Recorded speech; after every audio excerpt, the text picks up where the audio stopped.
Ayan, magluluto ako ng fried tofu.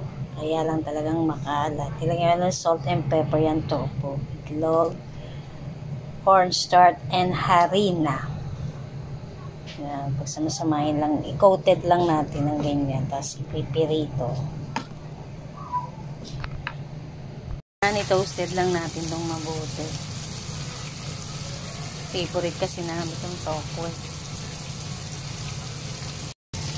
Yan, pag ganyan na, hanguin na natin. Toasted na yan.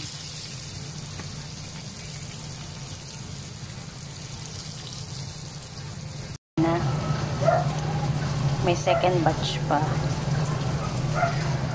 Yan, ganyan karami ang naluto ko. Nagawa ko.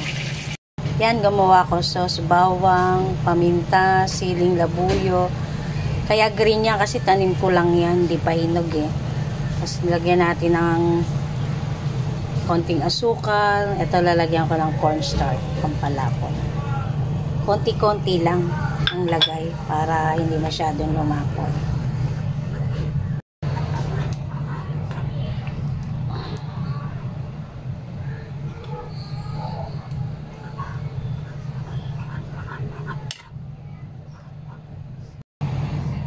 Yan, malapot na yung sauce. Tama na yung ganyang lapot.